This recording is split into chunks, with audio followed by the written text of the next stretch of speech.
Company का एक on decision हो जाता है कि कंपनी इनको कितना परसेंट उसका देना चाह रही है।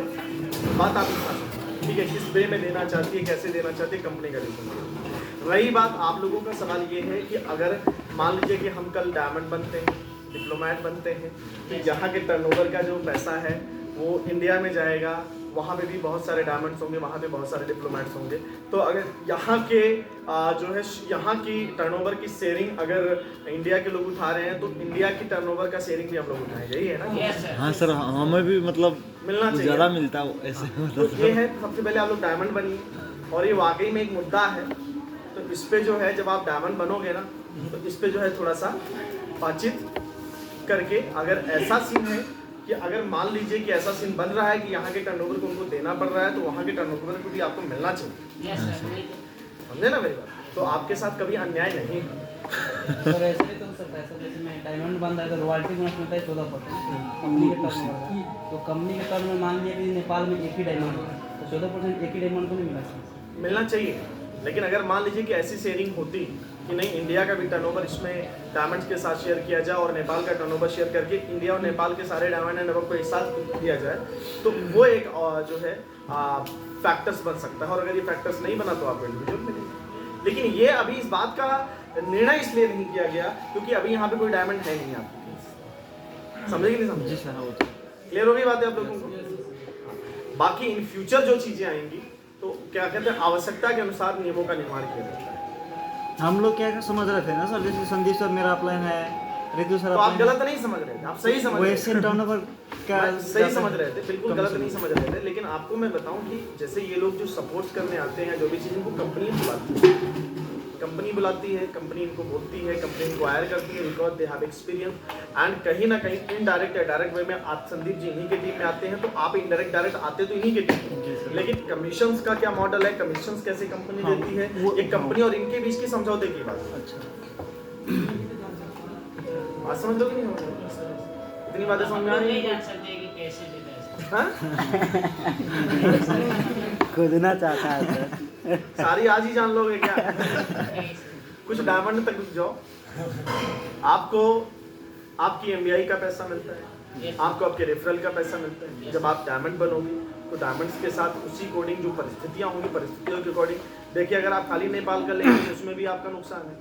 सर वही तो बता रहा था कि मतलब उधर ज्यादा टर्न होगा, इधर कम होगा। दिमाग लगा, धंधा चल रहा है। वहाँ का पॉपुलेशन 130 करोड़, यहाँ 2 करोड़ है, वहाँ पे कुछ ज़्यादा लोग होंगे सर। सर संदीप सर बताया थे कि मतलब पूरा हम लोग दोनों भाई बनेंगे ना तो पूरा लोग सब का आएगा। हाँ, तो ऐसा हो सकता है, कोई दिक्कत नहीं। ठीक है, देखिए जब यहाँ पे और वहाँ के लेवल की चीज़ें होती हैं, अगर ऐसा समझ में आता है तो कंपनी के पास 2 ऑप्शंस होंगे, या तो यहाँ के और यहाँ के टर्नओवर वहाँ के टर्नओवर को मिला के जो है कर देगी, या फिर यहाँ के टर्नओवर को अलग कर देगी, वहाँ के टर्नओवर को अलग कर देगी। ठीक है, तो वो अभी बहुत बड़ा चिंता का विषय नहीं है। समझे कि नहीं समझे आप? क्लियर है? ये चिंता का कोई विषय नहीं है। कंपनी हमेशा जो चीजें डिसीजन लेगी वो आपके फेवर में लेगी, ये बात आप समझ, क्योंकि कंपनी को उतना पैसा बांटना ही बांटना है। वो कंपनी रख पा सकती नहीं अपने पास, चाहे वो 10 में बटे, चाहे 5 में बटे, चाहे 1 में बटे, बटना तो है ही। तो कंपनी हमेशा एक ऐसे डिसीजन पे चलेगी जिससे आपको भी फायदा मिले और उनको भी फायदा मिले, जिससे एक दूसरे के साथ मिलकर, आज आपका नेपाल है, कल के आप इंडिया में काम नहीं निकालोगे, बहुत बड़ा मार्केट नहीं है। कल आपका कोई लिंक इंडिया में निकलेगा, क्या बिजनेस नहीं करोगे वहां पे? तो ओवरऑल जो है ऐसा जो है सामंजस्य बैठाया जाएगा जिससे दोनों लोगों को उसका बेनिफिट मिले। लेकिन अभी करेंट टाइम पे इनका जो ट्रेनिंग सेशन है, इनकी जो कंसल्टिंग के बिहार पे इनको as a being consultant, as a being trainer इनको यहाँ पे बुलाया गया है। अभी ये इनडायरेक्टली या डायरेक्टली आप इनकी टीम के पार्ट हो, क्योंकि संदीप जी इनकी टीम में आते हैं तो डायरेक्टली या इनडायरेक्टली आप इनके टीम के पार्ट हो, लेकिन as a consulting as a trainer basis पे भी कंपनी ने इनको अपॉइंट किया हुआ है। वो उनका एक्स्ट्रा मिलता है, मतलब जैसे कि अब एमबीआई वगैरह से है सर, मानो कि हम लोग शायद एक साइड में आते होंगे सर, तो एमबीआई वगैरह दोनों साइड का हिट करना होता है, तो कहीं कहीं गोल्ड में 16 होता है। तो अगर नेपाल से 16 जाता है तो एमबीआई उनका हिट होगा कि नहीं सर? ये मैं आपको बता रहा हूँ, मतलब इतना क्यों जानना चाहते हो? नहीं सर, हम लोग भी सर डायमंड बनेंगे ना। हमारा पैसा से फायदा इंडिया वाले लोग को हो रहा है, तो पता नहीं ना कौन से होना चाहिए ये पूछना। जी मेन मुद्दा ये है, दूसरा कुछ नहीं। ये आप पूछना चाहते हैं? हाँ, ये ओवरऑल मतलब तो यही है कि मतलब नेपाल के बिजनेस से इंडिया का फायदा, नहीं, इंडिया के इंडिया नेपाल वैसा मैं नहीं सोच रहा हूँ सर। मतलब अगर सर आए हैं हम लोग को सिखा रहे हैं तो वो कंपनी ने हायर किया वो अलग बात है, एज ए कंसल्टेंट हायर किया वो अलग बात है। लेकिन हम लोग जब सर के टीम में पढ़ते हैं रह रहे हैं, हम लोग को जैसे आता है तो सर का भी वैसा आता होगा ना। अब अभी आप बोल रहे हैं कि मतलब कि नेपाल का जो टर्नओवर है सब अलग होता है, आप लोग का अलग सिस्टम वगैरह है। अब जैसे दिनेश सर हम लोग को कहीं कि नेपाल में मैनेजिंग डायरेक्टर है नेपाल के कंपनी का, तो दिनेश सर को भी हायर किया गया है कि या एक्चुअली हमारा डायरेक्टर है। अगर डायरेक्टर के नाम पूछा जाए कंपनी के तो हम 4 लोग को नाम अभी तो आपको मैं बताता हूँ, आपकी कंपनी के जो डायरेक्टर हैं वो basically from Nepal mister Manoj Yadav ji, वो इस कंपनी के डायरेक्टर हैं। और जो दिनेश प्रताप सिंह जी हैं उनको एज ए बिंग हायर किया गया है यहाँ के सीईओ पॉइंट ऑफ अभी भी सर हम डायरेक्टर 4 लोग के ही नाम लेते हैं। हाँ तो लीजिए, कोई दिक्कत नहीं है।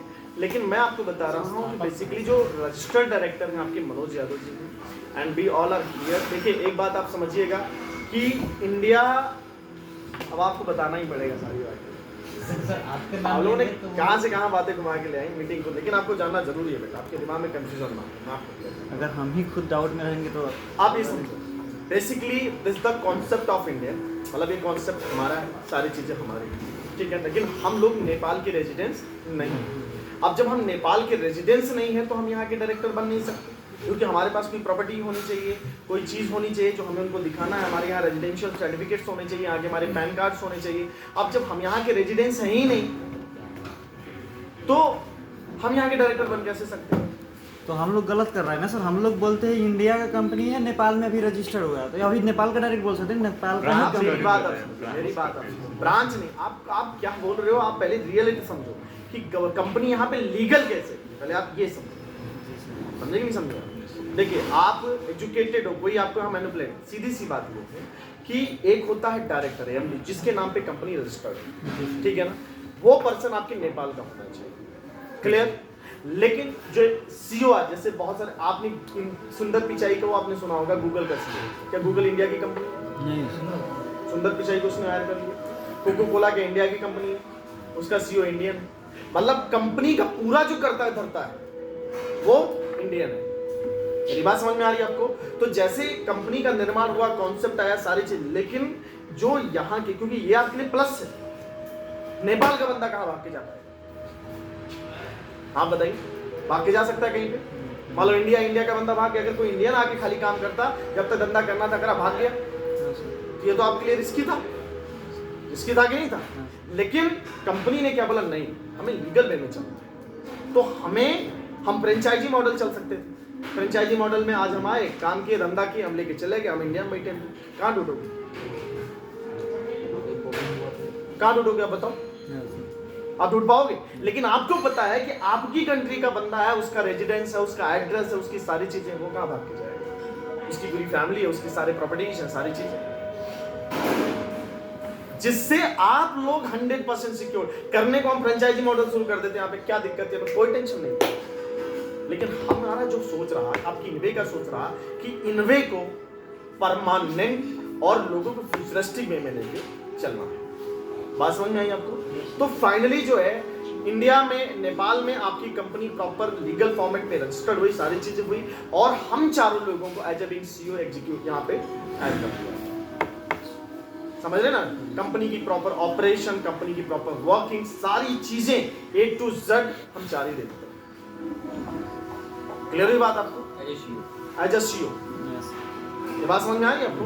अब डायरेक्टर और सीईओ में थोड़ा, एमडी और सीईओ में थोड़ा अंतर, चीफ एग्जीक्यूटिव ऑफिसर के लिए कंपनी ने हमको हायर कर लिया कि आपसे फोर्स जो है। अब वो समझिए कि कंपनी एक प्राइवेट बॉडी है जिसने हायर किया, लेकिन चला हम लोग है। क्लियर हो रही बात है आप लोगों को? ओके, अब दूसरी चीज ये हो गई कि जब हमको हायर कर लिया तो हमने यहाँ पे काम कर लिया। हायर नहीं किया मतलब हमने ही सारी चीजें करी। आप एक बात समझिएगा, लेकिन एक proper protocol, proper legal format में, कि जिससे आप लोग कल कोई इनसिक्योर ना हो। अगर आपके दिमाग में होता आपका डायरेक्टर इंडिया का है, नेपाल का नहीं, बहुत सारे लोग नाटक करेंगे उसमें, आप ही के लिए सवाल जवाब देना मुश्किल हो जाएगा। लेकिन जब आपको ये पता है कि आपका जो डायरेक्टर है वो नेपाल का है, नेपाल का रेजिडेंस है, नेपाल में प्रॉपर्टी है, नेपाल में कहाँ भाग के जाएगा? तो उन्हीं का नाम लेना है। समझे नहीं समझे? सीईओ के पॉइंट ऑफ व्यू से मतलब बता सकते हो? बी आर अब सीईओ, हो गया ना सीईओ के point of chief executive officer. Director सुंदर पिचाई सीईओ नहीं, कंपनी को कहाँ से कहाँ पहुंचा दिया। सीईओ ही एक्चुअली में कंपनी का मेन पर्सन है, मेन पर्सन जो chief executive officer. CEO decide करता है कंपनी के अंदर क्या होना है। सीईओ डिसाइड करेगा प्रोडक्ट लेवल क्या होगा, मैनेजमेंट लेवल क्या होगा, एम्प्लॉयमेंट सेक्टर क्या होगा, मार्केटिंग एग्जीक्यूटिव क्या होंगे, marketing, it's all will be decided by CEO. Clear हो गई? इसमें भी कोई डाउट है? तो ये आपके फेवर में है या अनफेवर में? ये आपके फेवर में है या अनफेवर में? फेवर में मतलब खुल के बोलिए, फेवर है और अनफेवर? फेवर में जब इतना अंदर तक आप जा ही रहे थे तो बताना जरूरी है, क्योंकि आप कंफ्यूजन में मत जीजिए। Yes sir. We all four are CEO, Chief Executive Officer for Nepal. Manoj Yadav की जगदीश यादव सर। मनोज है। तो वो भी मतलब इनवे में है। हाँ बिल्कुल है यार। कब से है सर? हाँ इनवे बिल्कुल, इनवे के डायरेक्टर। लगभग कब से है मतलब इनवे? क्या? जब से स्टार्ट हुई है बहुत पहले से। सर उनका आईडी मतलब इंडिया से ही लगा होगा? डायरेक्टर की आईडी नहीं लगती बेटा। मतलब डायरेक्टर की जब कंपनी होती है उसकी आईडी की क्या हो सकता है? टर्नओवर कंपनी से होगा ना। जो ऑनर होता है या जो डायरेक्टर है उसको आईडी से मतलब है? कोई मतलब नहीं। समझा मेरी बात? Yes sir. हालांकि उनकी भी आईडी पड़ी सबसे टॉप पे वही। क्लियर है? हाँ? तब संदीप सर। क्या? तब संदीप सर। बहुत आगे है सर। उसके मतलब बीच में है, संदीप जी हैं और भी हैं, बहुत सारे लोग हैं। तो आपको सबसे पहले ये बात समझना है कि आपके अगर कोई डायरेक्टर है तो मनोज यादव जी। दूसरी चीज, be all for our chief executive officer of for Nepal का, कोई अगर पूछेंगे मालिक कौन है तो उन्हीं का नाम बताना सर, मनोज यादव। ठीक है ना? और ही बेसिकली फ्रॉम नेपाल। अगर कोई चीट और फ्रॉड करने की इच्छा होती ना बेटा तो चुपचाप आते, फ्रेंचाइजी मॉडल लेके चलते। क्या सर बताओ? अगर कोई पूछ देगा मतलब मनोज यादव सर कहाँ के है, कहाँ से है? बता सकते बेसिकली ही इज फ्रॉम भैरावा। मेरा वैसे भैरावा में ऑफिस है, वही उनका रेसिडेंस वही उनका रेजिडेंस है। जैसे कि सर आपका नाम बताने से लोग पूछते हैं इंडिया के है तो इंडिया के है तो कैसे हमको वही विश्वास बता करें दो। अगर वो पैसे- कौन से जगह होता के है, हैं? हम लोग वही बताते डिटेल पूछने लगते सर हैं। बोल- बेटा fraud है। देखिए, आप पूछ लिए तो मैं आज आपको खुल के बता दिया चीजें। जानना सर जरूरी है। क्योंकि मीटिंग जा रही थी कहीं और, अब चली गई कहीं और, और समय भी लगभग कम है, लेकिन ये चीज जानना आपके लिए बहुत जरूरी है। आप कंफ्यूजन में बिजनेस मत करिए, ट्रांसपेरेंसी होनी चाहिए आपके साथ, ठीक है ना? खुल के। इसलिए हमने इस चीज को इसलिए करा, देखो इसको करने के पीछे कारण ये है क्योंकि लीगल सिस्टम में आपको लेके चले, कंपनी बहुत बड़े लेवल पे पहुंचेगी। कॉन्सेप्ट इंडिया का है तो क्या दिक्कत है, लेकिन कंपनी आपकी नेपाल की। इसीलिए मैं पहले बोला कंपनी नेपाल की है, इंडिया की मत समझे? कि जिससे कोई भी क्वेश्चन करे कंपनी भागेगी क्यों? क्योंकि तुम्हारा बंदा ही तो नेपाल का, वो कहां भाग के जाएगा? वो कहां भाग के जाएगा? और हमें पता था कि इन फ्यूचर ऐसे क्वेश्चंस आपके यहां अराइज होंगे, इसलिए हमें ऐसा करना जरूरी है। बहुत सारे लोग इंडिया से आते हैं या फिर अमेरिका से आते हैं या किसी और जगह से आते हैं, वो फ्रेंचाइजी मॉडल सिस्टम का यूज करते हैं, यहाँ से पैसा लेके भाग जाते हैं। आप कैसे पकड़ोगे उनको? और यहाँ की गवर्नमेंट कैसे पकड़ेगी? इंडिया में बहुत सारे लोग आए और इंडिया में आने के साथ कोई कनाडा से आया, कोई जो है स्विट्जरलैंड से आया, कोई कहीं से आया, उन्होंने आया एक फ्रेंचाइजी मॉडल डेवलप करी, फ्रेंचाइजी मॉडल डेवलप करके पैसा बनाया और वो भाग गए। उनका कोई बेस इंडिया से था ही नहीं, तो गवर्नमेंट कैसे पकड़ेगी? कनाडा में जाएगी इंडिया पुलिस? तो जिसके मन में डर होता है वो ऐसे मॉडल का इस्तेमाल करता है, लेकिन जो 100% क्लियर होता है वो खुल के बिजनेस करता है और लीगल फॉर्मेट में बिजनेस करता है, जिससे कल आपको कोई समस्या ना हो, आप लोगों को कोई दिक्कत ना हो। इसलिए कंपनी को प्रॉपर नेपाल में एक रियल कंपनी बनाई, फ्रेंचाइजी बेस पे कंपनी को रजिस्टर नहीं कराया। कंपनी नेपाल की बनाई गई, डायरेक्टर नेपाल का बनाया गया, अपॉइंट किया गया, सब कुछ आपके नेपाल गवर्नमेंट की जो जितनी भी मॉनिटरिंग पॉलिसीज हैं उस पॉलिसीज के तहत आपकी कंपनी को निर्माण किया गया। तो डाउट है? No sir. डाउट है बेटा? नहीं सर, तो ये सही किया गया है, गलत किया गया? बहुत सही। हाँ, सही किया गया ना। और इसी दम पे आप कंपनी को जितना चाहे उतना बड़ा तक बड़े लेवल पे पहुंचा सकते। बेस आपका अगर सही है तो कंपनी के साथ कभी कोई समस्या नहीं आएगी। इसलिए आपकी कंपनी ने आपके बेस को मजबूत किया है। And CEO all over world से कहीं कोई भी कंपनी हायर कर सकती है। नेपाल को हो गया। Marketing experts all over world से कोई भी पर्सन कहीं भी हायर कर सकता है, उसको लेके समस्या नहीं। क्लियर हुई बात है आपको? अब मुद्दा आ रहा है कि यहाँ के टर्नओवर से इनका पैसा बनेगा कि नहीं बनेगा, बनता होएगा कि नहीं बनता होएगा। तो मैं आपको बताऊं, अगर टर्नओवर इनका होता है, यहाँ से बढ़ता है, तो उसका इफेक्ट इनकी एमबीआई पे भी जाता है, रेफरल पे भी जाता है।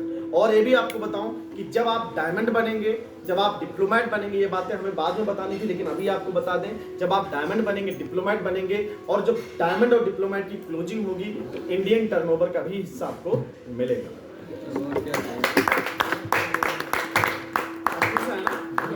दोनों का मिलेगा। हाँ? इंडिया नेपाल दोनों का। हाँ? इंडिया नेपाल दोनों का दोनों का मिलेगा। मिलेगा, उसमें सारी करा दीजिए, कोई इशू नहीं। और बताओ कोई समस्या? Is there any doubt? No sir. Sir Manoj sir से हमको मिलने का मौका मिलेगा? बिल्कुल मौका मिलेगा। मनोज जी मिलना से पड़ेगा। आपको बिल्कुल मिलने का मौका मिलेगा। और वो जो समय आएगा जब हम कोई बड़ा इवेंट करेंगे तो आपको मनोज जी से भी मिलने का मौका मिलेगा और हम लोगों से भी मिलने का मौका मिलेगा। मिल ही रहा है। आई थिंक मेरे से भी मिल लिए, प्रिंस से भी मिल लिए, दिनेश जी से भी मिल लिए। एक लोग बचे हैं, रविकांत उज्ज्वल जी बचे हैं। आपकी नेक्स्ट जो मीटिंग आपकी कराएंगे आप लोग, जो अभी आरंभ होने जा रहा है, उसमें आपको सबसे मिलेगा।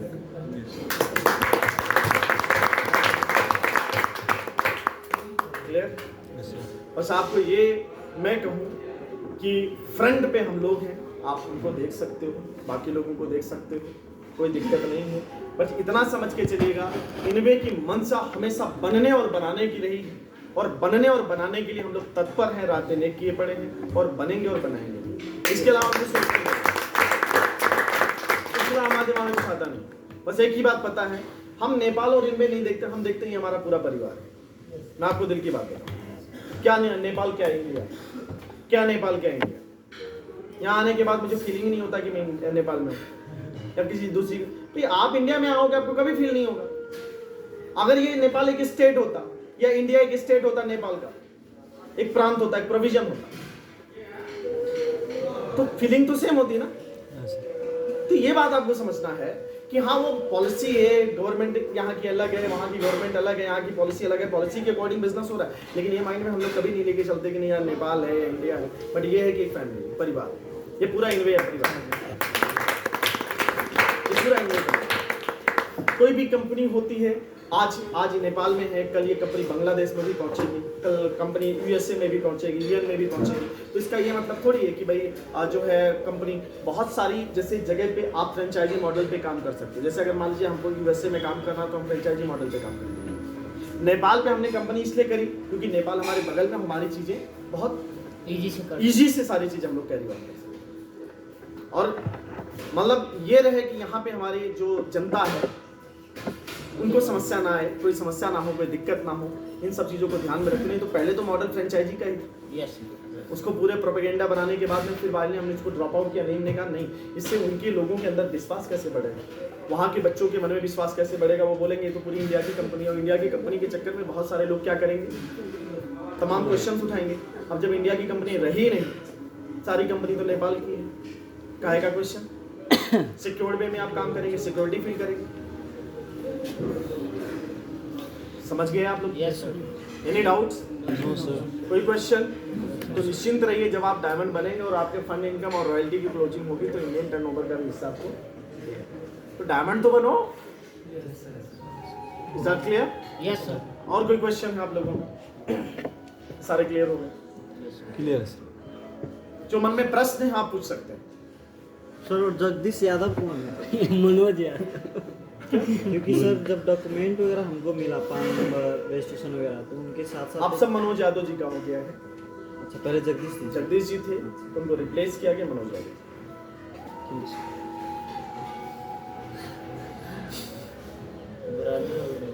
डॉक्यूमेंट में चेंज हो गया हाँ हाँ डॉक्यूमेंट चेंज हो गया, नया डॉक्यूमेंट आपके पास सब कुछ मनोज यादव जी के। और बताइए कोई क्वेश्चन है तो पूछिए।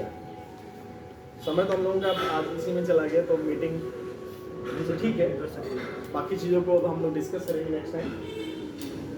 ऑनलाइन मीटिंग कर लेंगे, बहुत सारी चीज़ें वीडियो कॉन्फ्रेंसिंग पे आ जाएंगे। क्या आज आपका डाउट क्लियर हुआ है या नहीं? क्लियर। आप पूरे एंथुसियाज्म फुलझड़ी के साथ अपने इनवे को आपके अपने इनवे को आगे बढ़ाने का प्रयास करेंगे। Are excited? Yes sir. चलिए बहुत बढ़िया। आप सारे लोगों को एक अच्छे तरीके से एकजुटता के साथ हम सारे लोगों को काम करना है और घर घर में इनवे पहुंचाना है। सबकी जो मानसिकता है उसको बदलना है, सबके डेवलपमेंट पे काम करना है। और एक चीज बेटा, आपकी बेसिक ट्रेनिंग में एक बात समझाई गई कि हमारे कुछ एथिक्स हैं, सच्चाई, ईमानदारी, नेकदिली, जुनून और प्यार। कभी इसको मत भूलिएगा। झूठ बोल के किसी को बिजनेस में मत लाइए। सच्चाई पूरी सच के साथ में अपना दिखाइए। करो तो ठीक है, नहीं करो तो ठीक है। क्योंकि जिसको झूठ बोल के लाओगे, जब आपकी सच्चाई कल कुछ और उसको पता चलेगा, आप उसकी नजर में बुरे हो जाओगे। झूठ मत बोलो। ऑनेस्टी के साथ 1 रुपए की बेईमानी नहीं होनी चाहिए सर कहीं। 1 रुपए, अगर किसी ने आपको 8,050 रुपए दिया और 8,000 का प्रोडक्ट ऑर्डर लगा तो 50 रुपए उसको रिटर्न करिए। इस 50 रुपए से भी आपकी वैल्यू बनेगी। वैल्यूज बनाओ, जिसकी वैल्यू होती है पैसा उसके पीछे आता है। आपके नाम को जब कोई इंसान लेना तो रेस्पेक्ट के साथ लेके, हाँ यार ये बंदा बहुत ईमानदार है। वो ईमानदारी आपको अपने अंदर लेकर, सच्चाई, ईमानदारी, नेक दिली। नेक दिली का मतलब होता है लोगों के साथ में काइंड हार्टेड पीपल बनिए, दयालुता, नेक दिल पर्सन बनिए। सब दिमाग में ना सुबह से लेकर शाम तक कभी भी किसी के बारे में बुरा सोचो ही नहीं। आपके दिनों दिमाग में कभी बुरा नहीं आना चाहिए। वो आगे बढ़ रहा है, बढ़ने दो, बहुत बढ़िया, भगवान करे आगे बढ़े। मैं भी आगे बढ़ सकता हूँ क्योंकि मेरे लिए भी ओपन अपॉर्चुनिटीज है। मैं उसको बुरा क्यों सोचूं? बुरा कभी किसी के लिए मत सोचो, क्योंकि जब आप दूसरों के लिए बुरा सोचते हो आपके साथ भी बुरा हो जाता है। नेक दिल। जब कोई इंसान आपके बारे में चर्चा करे तो वो इंसान बोले यार ये बंदा बहुत सही है, सुपर क्लास का पर्सन। रियल कमाई आपकी ये होती। सच्चाई, ईमानदारी, नेक दिली, जुनून। एक बिजनेसमैन, एक सेल्समैन सुबह दोपहर शाम एवरी टाइम वो एक्साइटिंग मोड में रहता है, जुनून के साथ काम करता है, एक्साइटमेंट रहता है। जब उसकी टीम उससे बात करती है ना, टीम भी एक्साइटेड हो जाती है। अगर आप चाहते हो आपकी टीम एक्साइटेड रहे, अगर आप चाहते हो आपकी टीम मूव ऑन करे, अगर आप चाहते हो टीम आपकी भागे, तो उसके लिए जरूरी है आपका एक्साइटमेंट लेवल बेहतर हो। कभी कोई इंसान ऐसे इंसान को पसंद करता है जो मुरझाया हुआ और रो रहा, अरे मेरी तो किस्मत चेक नहीं बनता। डाउनलाइन बोलेगी तू रख भाई, तू तेरे को देख के फ्रस्ट्रेशन आता है। Keep smiling always in every time. खुश रहो यार। कोई बोले बिजनेस डाउन हो रहा है तो क्या दिक्कत है, डाउन हो रहा है फिर से उठा देंगे। डाउनलाइन बोलेंगे हैं कुछ फर्क ही नहीं पड़ रहा, बिल्कुल कोई फर्क नहीं पड़ रहा, पहले भी कुछ पड़ रहा। Be in exciting condition always. मेरा धंधा डाउन हुआ, कुछ भी हुआ, बी थिंक अरे ठीक है यार फिर से उठाएंगे ना, क्या समस्या है, विल मूव ऑन। एक्साइटमेंट। 4 लोग अगर आपकी टीम में भाग रहे हैं तो 4 लोग आपको क्यों फॉलो करें, उसका रीजन दीजिए। वो 4 लोग जो आपके साथ आ रहे हैं उनको दिखना चाहिए जो मेरा लीडर है ना वो ईमानदार है, मेरा जो लीडर है जिसके साथ मैं कैरियर बनाने जा रहा हूं सच्चा है, झूठ नहीं बोलता। घर पे बैठा हो ये नहीं बोलता कि मैं जो है मीटिंग कर रहा हूं, पता चला घर पे बैठे हैं सो रहे हैं, मैं मीटिंग में बिजी हूं। Don't be like. आपकी टीम को पता होना चाहिए कि मेरी जो अपलाइन है, मेरा जो लीडर है ना बहुत ऑनेस्ट है, बहुत हार्ड वर्किंग है, बहुत मेहनत, उसी वही चीज उसके अंदर कॉपी हो जाता है। और जब आपकी टीम को ये दिखता है ना कि मेरी जो अपलाइन है, मेरी जो लीडर है ना, उसके पास अपना खुद का कोई प्रोजेक्ट है, अपना खुद का कोई कॉन्सेप्ट है, प्रोजेक्ट पे काम कर रहा है, और जब आप अपनी टीम के साथ बोलोगे सर मेरे को तो पता नहीं लेकिन 3 साल बाद मुझे ये जिंदगी नहीं जीनी है जो आज मैं जीना चाहता हूँ, इसलिए मैं आज बातें नहीं करूंगा, टीम बोलेगी सर मैं भी आपके साथ। ये होता है तो मुरझाए हुए चल रहा है। आप स्टेज पे गए, आपकी 4 टीम देख रही है स्टेज पे, आप बोल नहीं पा रहे हो, हकला रहे हो, तो टीम बोले कि यार कैसे अपलाइन के साथ में हो, इसको बोलना नहीं आ रहा है। आपके टीम के सामने खड़े हो गए, आपके ड्रेसिंग सेंस ऊपर से नीचे तक पूरा गंदा कपड़ा पहने आप, why people will follow you? यहाँ फॉलोअर्स बनाने हैं, और जिसके पास जितने फॉलोअर्स होते हैं उसका धंधा उतना बड़ा होता है। और फॉलोअर्स लोग पर्सनालिटी से, आपके लोग, आपकी पर्सनालिटी, आपकी बातें, आपका कॉन्फिडेंस लेवल, आपका एटीट्यूड, आपकी ऑनेस्टी, आपकी लॉयल्टी, आपकी अकाउंटेबिलिटी, इन सब चीजों को देखकर लोग आपको फॉलो करते हैं। कौन सी टीम को क्या चीज आपकी पसंद आ जाए पता है? किसी को आपकी हेयर स्टाइल पसंद आ सकती है, किसी को आपका ड्रेसिंग सेंस पसंद आ सकता है, किसी का आपकी बोल भाषा पसंद आ सकती है, किसी की आपकी वॉकिंग एटीट्यूड पसंद आ सकती है, किसी को आपके प्रोजेक्ट जो है डेवलपमेंट इशूज जो थॉट्स हैं वो पसंद आ सकता है। कौन सी टीम को कौन सी बातें पसंद आ जाए क्या पता, इसलिए हर तरीके में आपको परफेक्ट बनने की जरूरत है, हर तरीके से आपको परफेक्ट बनने की। आपके पास ना विजन होना चाहिए। 10 की टीम को लेके चल रहे हो तो 10 की टीम को लेके चलने का मतलब ये है उन 10 को पता होना चाहिए कि मेरी अपलाइन क्या करने वाली है, मेरी अपलाइन का थॉट प्रोसेस क्या है। बात समझ में आई? एक्साइटिंग, जुनून होना चाहिए आपके अंदर, एक्साइटमेंट होना चाहिए। और लास्ट है प्यार। प्यार के साथ पेश आओ।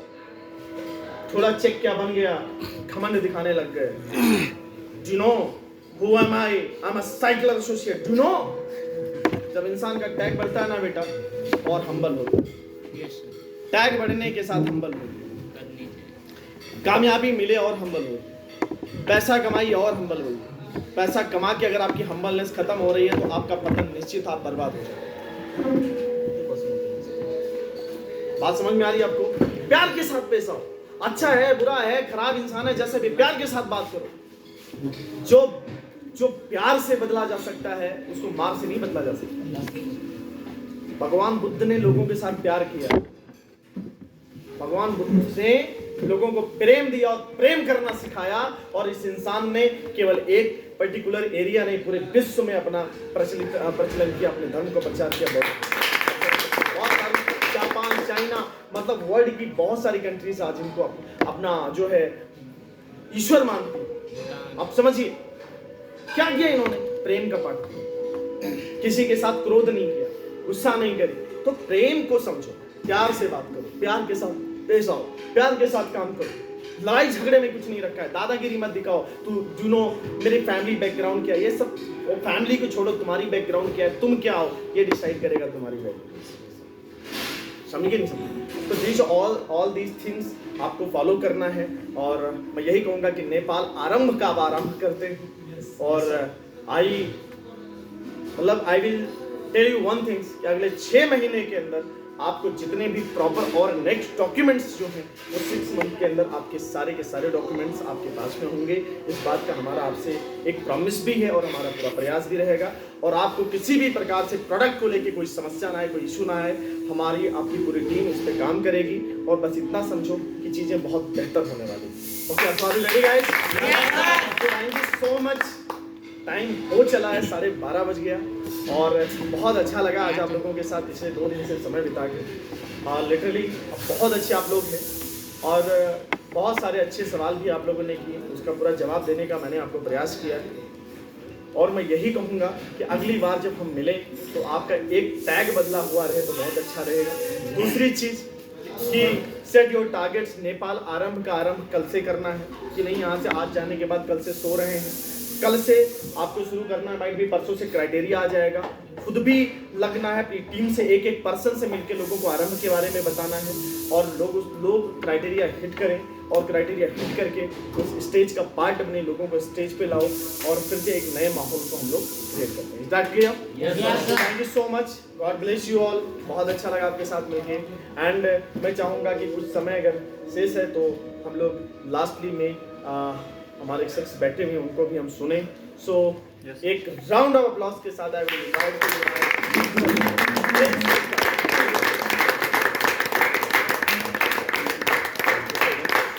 Thank you sir. Very good morning to all of you. Good morning sir. आज का सेशन बहुत ही ज़बरदस्त रहा, और आई होप सो कि आपके बहुत सारे सवालों के जवाब संजय जी के द्वारा आपको मिले।